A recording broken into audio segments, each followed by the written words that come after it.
Every time our athletes walk into this weight room, they're going to be pushed to the max. Let's go! Let's go! The barbell hasn't changed in over 100 years. I can take a 25-pound plate, and we'll go out on the turf, and I'll have you hating life. We talk about straining your gut, pushing past that comfort level. I want a lot of energy. What better breeding ground is there for being a success in life than the weight room?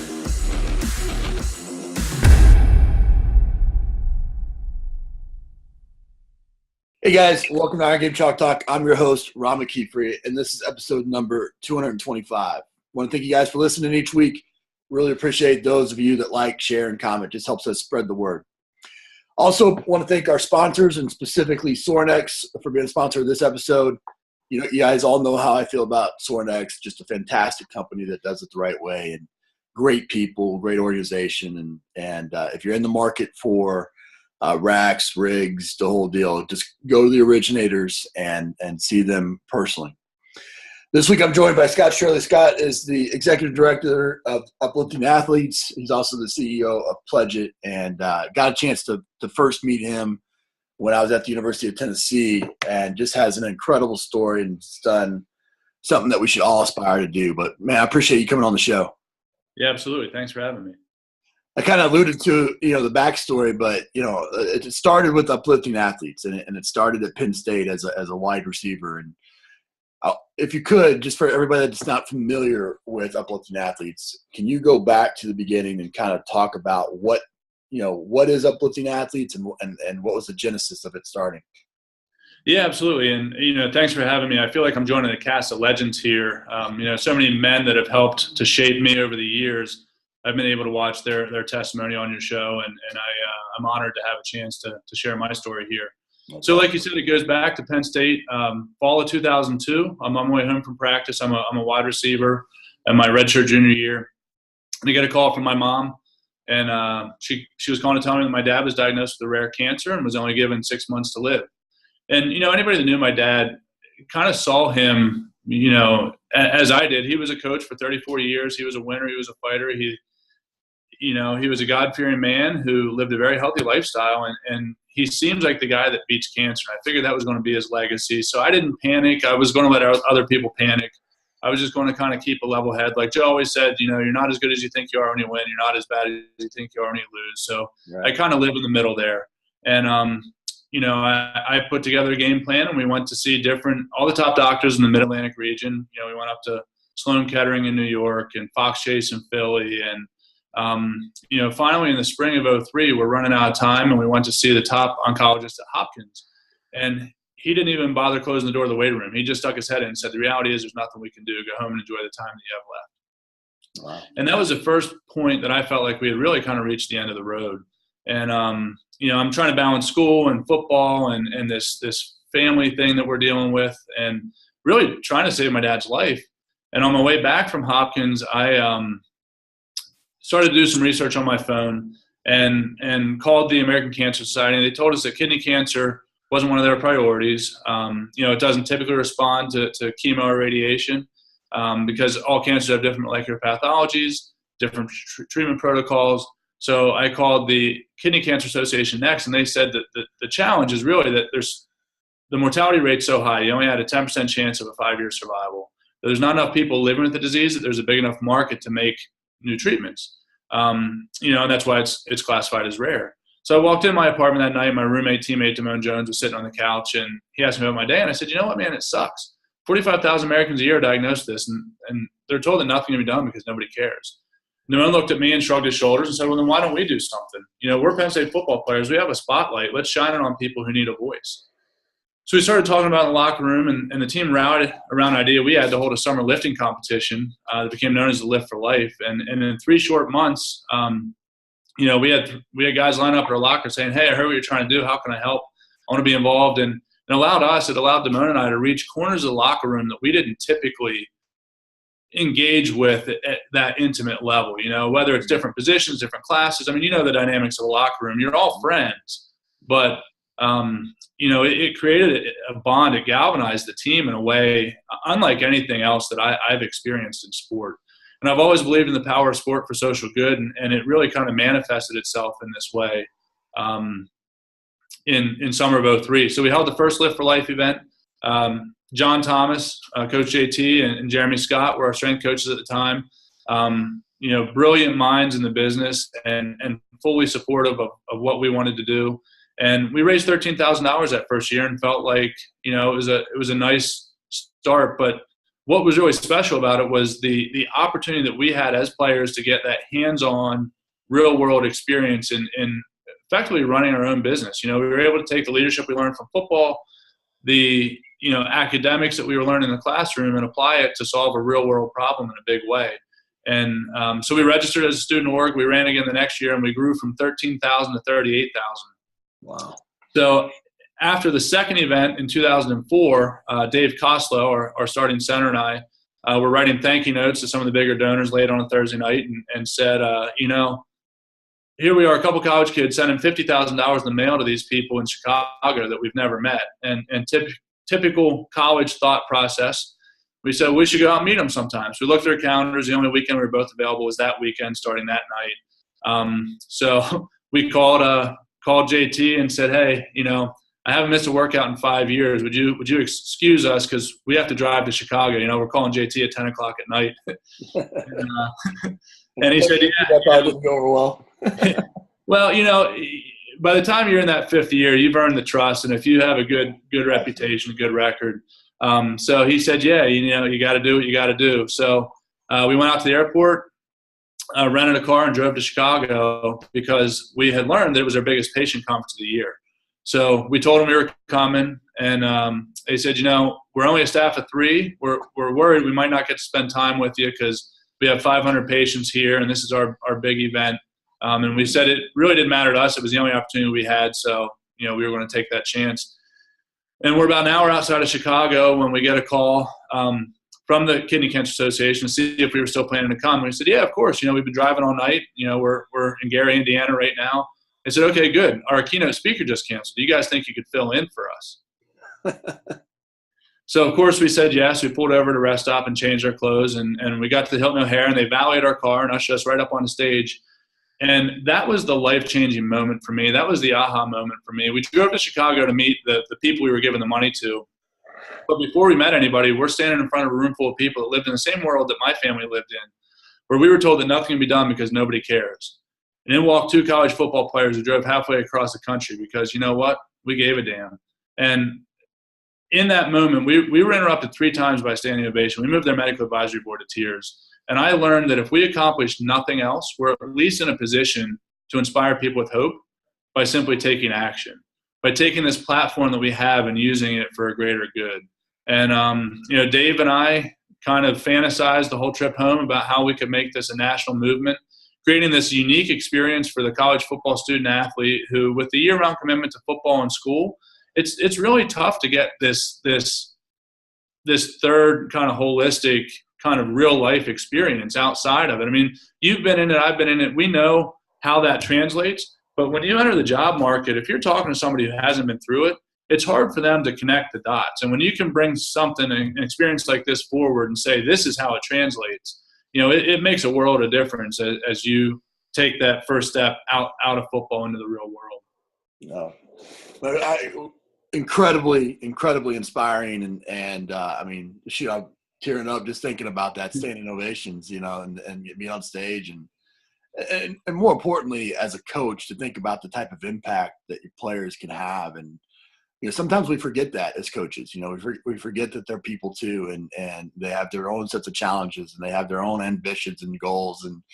And more importantly, the opportunity they have to make an impact in the world. And that's everything that we're about. That's why we got into coaching. And sometimes in the day-to-day, you forget that, but yeah, so much to unpack there. And I want to dig into all that. Before we do, I want to go into, in the show, one of the questions I always ask is, what's the biggest mistake you've made as a coach and how you learn from it?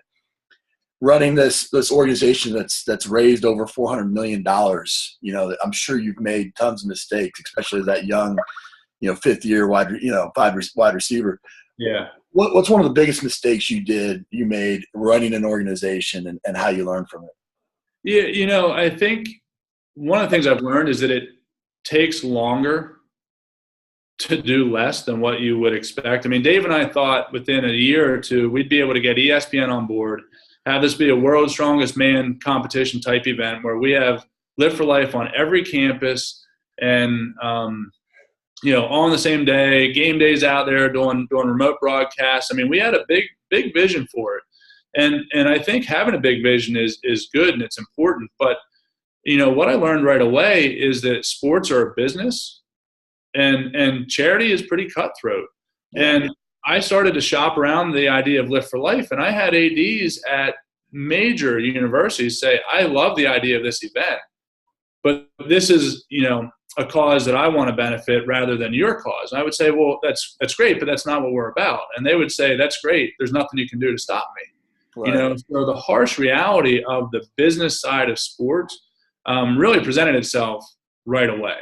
So it made me realize how committed you have to be if you want to stay true to who you are versus allowing somebody to take what you've created and really dilute it and make it something else.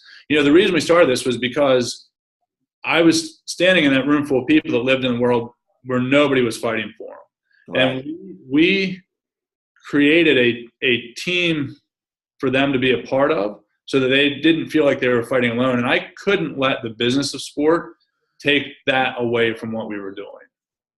Yeah, absolutely.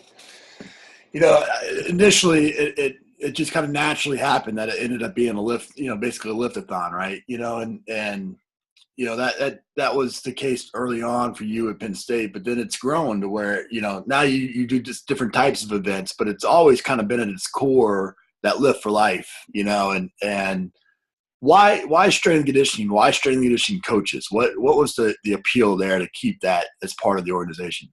Yeah, one of the things I've always really admired and respected about the profession is that you guys are the ones that are with us at 5:30 in the morning. You guys are the first ones there. You're oftentimes the last ones to leave. And you treat everybody with the respect that they earn. It's not about how good you are, how many stars you have. It's about how hard you work. And the idea of fundraising to me is earning people's support. And it really just made sense to me to start in the weight room where, as I said, we're reaching all corners of the locker room. There's no more level playing field than the weight room. If you bust your hump, you're going to earn respect. And if you earn respect, those guys will go to the end of the world for you. And they'll go to bat for you and they'll go to fight for you. And there's not a group of grown men that I would rather go to battle with than my strength coaches. And it was JT and it was Jeremy, but it was all of our GAs and it was all of the student assistants and the interns. And, if you have the mentality that leads you to the weight room, you're the type of guy that I want to be working with. Absolutely. I think you're right in so many ways. I think it's, that's the one thing that as strength coaches that I always pride myself on is that, I purposely, when I went into different situations, I tried not to know who the starter was. I tried not to, know what the opinion of the existing staff was on a kid because it was a level playing field. And it's as long as you put in the work, you're going to have my respect and you're going to, I want to make an impact on every single person's life that I touch on a daily basis. And I know so many feel the same way. Yeah, the locker room, it's not political. It's not bureaucratic. It's the purest sense of democracy that you can find. Yeah, no, I think that's awesome. You talked about in the beginning, the skill set that the athletes gain by having been a part of this, and now essentially there's chapters of uplifting athletes across different campuses, and essentially they pick the rare disease, they create the board and the committee to kind of put it on, organize it, and do it. Obviously, they have the support of the organization, but I mean, there's so much strength in that of rallying, the athletes around a cause, sometimes often personal to that specific institution, but then turn around and the entrepreneurship that it instills in those athletes and a sense of the enhanced communication and all the other additional benefits. Talk about maybe some of the stories or experiences that you had where you've had some athletes that have gone into that situation and just flourished in a big way. Oh yeah, I mean that's honestly my favorite part of it. So we started to grow after that 2004 experience. One school the next year, we added 2 more schools the next year, and soon enough we were at about 30 schools. And the programming, the charitable programming at Uplifting Athletes includes an Uplifting Leaders program, which is really the focus we have on helping these guys mature. And with that, we have a leadership retreat that we do every year. So we bring these like-minded players from across the country. We go from Florida to Massachusetts to Washington to California. I mean, we've got the corners covered. And, it's cool to see what happens when you bring those guys together and you got a Colgate kid leaving wearing a Penn State t-shirt because, he's now a fan for life. And you have Ohio State kids checking in on how Princeton's doing this weekend. It's just so cool to see how similar they are, yet they would likely never meet, and how those friendships last a lifetime, really. And it's funny. Becky Mays, who was our chapter manager for a year, we jokingly called her the director of bromance because a guy gets drafted and he's texting her saying, "Hey, can you find me a roommate out in San Francisco?" Because the guys that come through our program know that anybody else that's been through our program is the type of person they want to be with, they want to align with. We've seen players take this experience to med school, to law school, to Capitol Hill. At one point, 43% of NFL players had come from a school with an Uplifting Athletes Chapter, and it's allowed us to kind of continue those relationships in a big way. And in fact, a lot of guys, I say we're trying to train people of social influencers during their formidable years how to make an impact on the communities around them. And, when the guys get to the NFL, they have a bigger stage, arguably, at the NFL. And to backtrack a second, one of the things that I like about keeping our program really focused on college football is that college football as an entity is kind of strange, right? The NCAA governs the rules of amateurism and the rules of play, but you have your conferences, you have the college football playoffs now, you have the BCS during my day. But there's no real sense of ownership for anybody to partner with college football. The NCAA and college basketball exists completely differently than college football does. And really the only common thread across college football that you could use to build a program like this is the student athlete.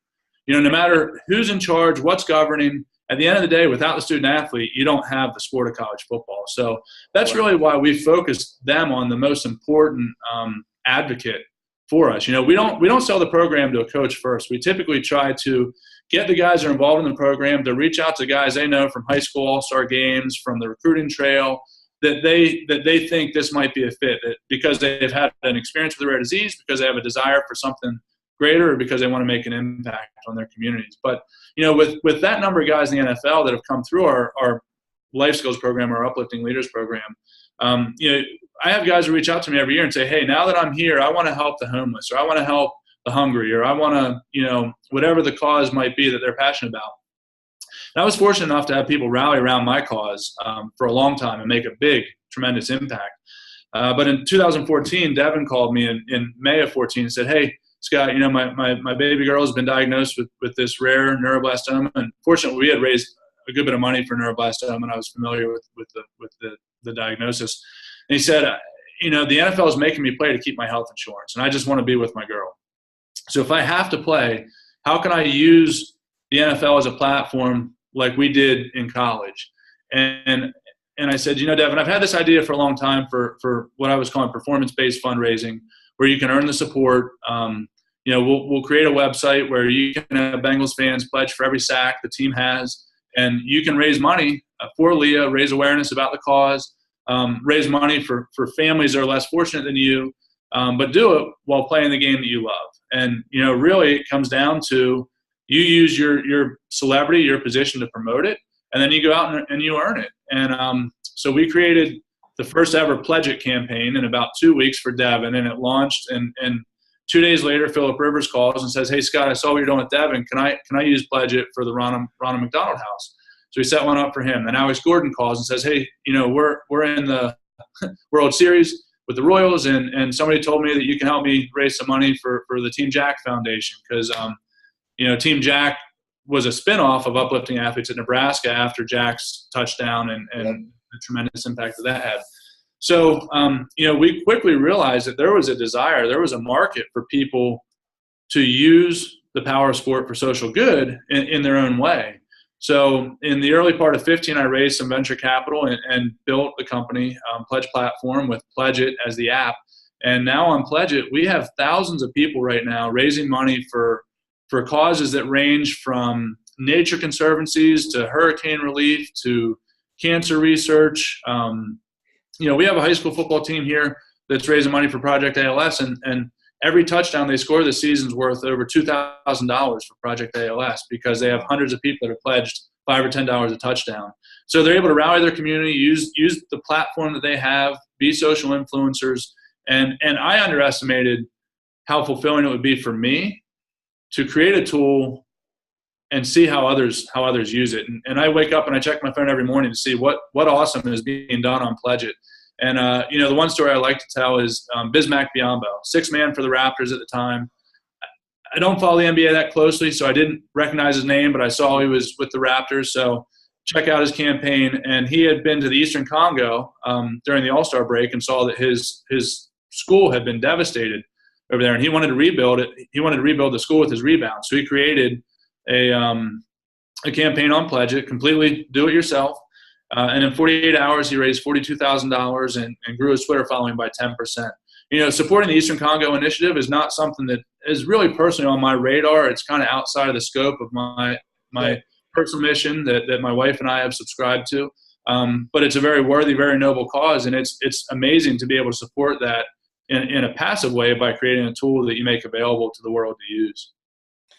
Yeah, I think, I read a book a while back. It was called The Promise of a Pencil. I don't know if you ever heard that with Adam Braun, but, here was a guy that did kind of the semester at sea and they took a pencil with him. And when he went to these villages, he essentially would have them write a word, but they were so enamored by the pencil and just the opportunity to learn.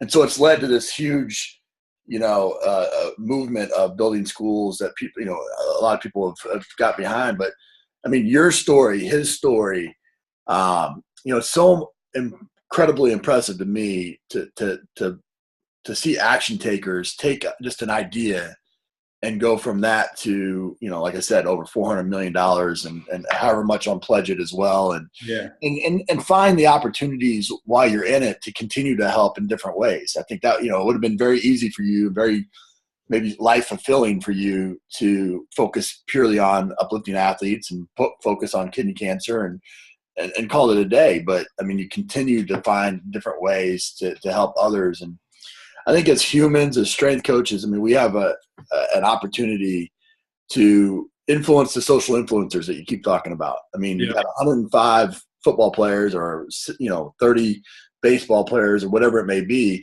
You have this opportunity to influence them in a big way. And, if you can do that to affect good in the world, I think it's the number one thing that we should all be striving for. With you, with the organization now, what's the goal? What ultimately, when it's all said and done, what are you going to feel good about? Yeah, with Uplifting Athletes, we still, from the car ride back from Chicago, I would love to see it on every college campus. And I would love for football to be at its core, college football to be at its core, but have it be a program that is a learning environment. It is a laboratory to develop future leaders across all of sport.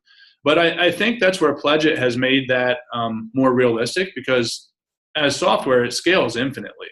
We have a dedicated team here. I like to say an all-star team of nerds and jocks that are building Pledge It and growing it. And we're creating programs like Touchdowns Against Cancer here, where high school football teams are able to launch a campaign through Max Preps in just 3 clicks and use their touchdowns in the month of September to support St. Jude Children's Research Hospital down there in Memphis, Tennessee.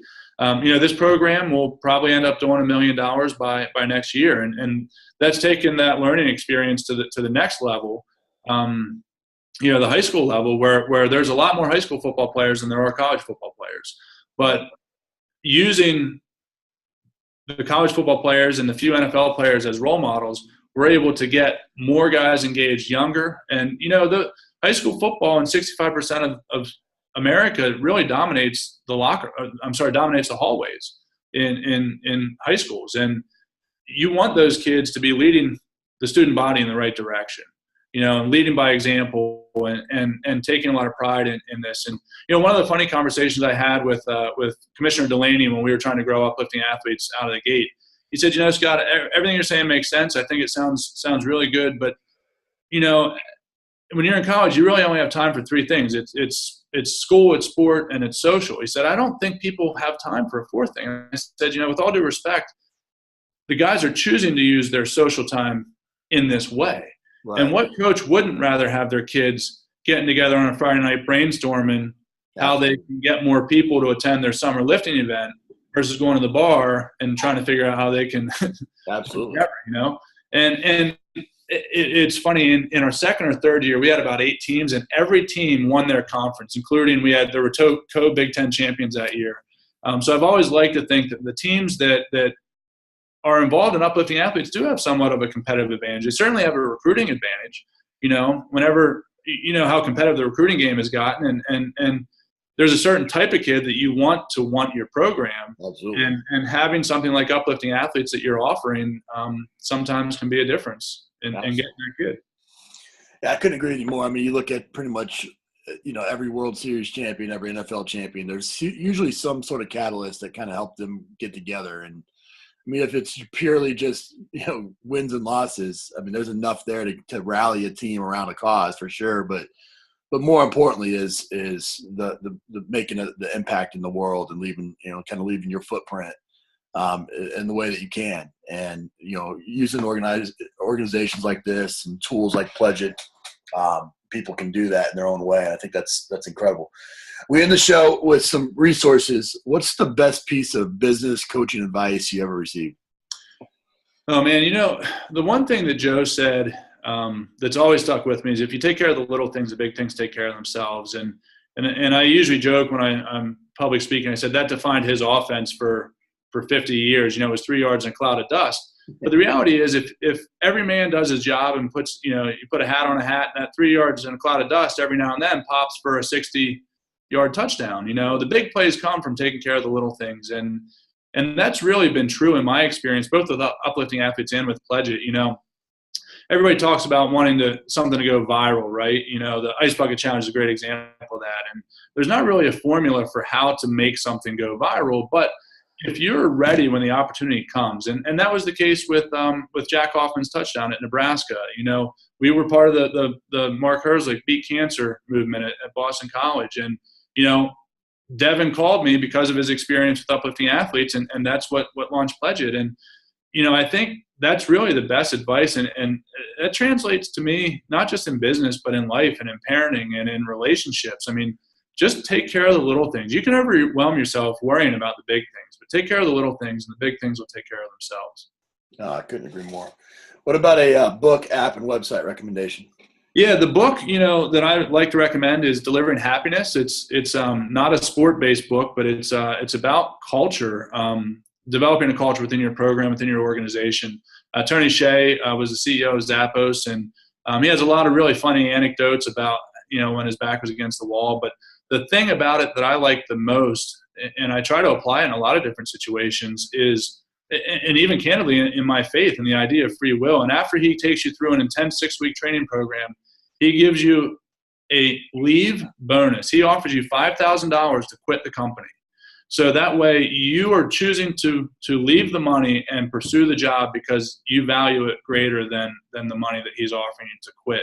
And, I think when you look at everything that Penn State's been through, and we don't need to get into the depth of that, but the NCAA gave every player the option to transfer for free, which doesn't exist other than the postgraduate, option. And the players that chose to stay said, I care more about being at Penn State than I care about more playing time, than I care about winning a national championship, than I care about going to a bowl game. Yeah. So the fact that those guys stayed meant that was the deepest commitment that they could make.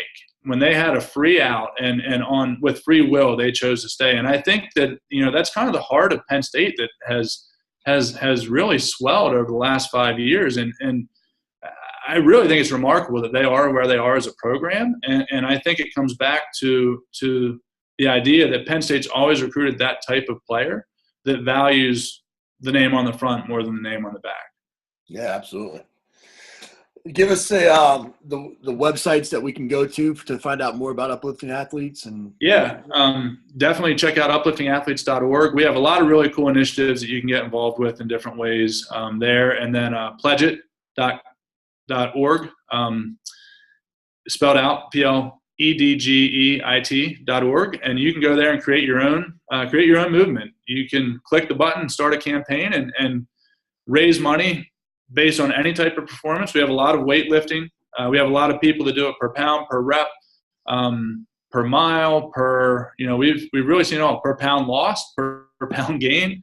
Depends on what you want to motivate yourself to do more of, and what you want to rally people around. So that can be done for any cause. It can be done for scholarships, for uniforms, for like I said, hurricane relief, or the Eastern Congo Initiative. It runs it's only limited by your imagination. Well, like I said earlier, man, I'm so incredibly impressed with people that take an idea and see it all the way through, and obviously make an impact like you have in so many ways. And I think that what's great about you is that you've not only done that for yourself and some people that you're close with, but you've now given that opportunity for other coaches to do something very similar, and I think that's, anytime that we have an idea, a lot of people that watch this know that I have, a 501c3 called Adoption Game Plan, where, it's helping coaching families adopt, I think we all have something in us, a deep-seated passion, desire to help somebody, something. And, being able to have tools like this to be able to do that, I think are fantastic, man. So thanks so much for coming on the show. Yeah, thanks for having me. It's an absolute pleasure. That's it for this episode of Iron Game Chalk Talk. Thanks to this week's guest as well as our sponsors for bringing this episode to you for free. Make sure to check out ronmckeefery.com, where you can join our mailing list, find the show notes, including all the links and resources mentioned, and information about Coach McKeefery's other products. While you are there, please join Coach McKeefery in the comments section thanking our guest for sharing. If you haven't subscribed to Iron Game Chalk Talk on YouTube or iTunes yet, make sure to do so. Comments, ratings, and reviews are always welcome. Coach McKeefery can be found on Twitter at @RMcKeefery, on Facebook and YouTube at /Ron.McKeefery. That's it for this week. Be sure to check back next week for another great episode of Iron Game Chalk Talk.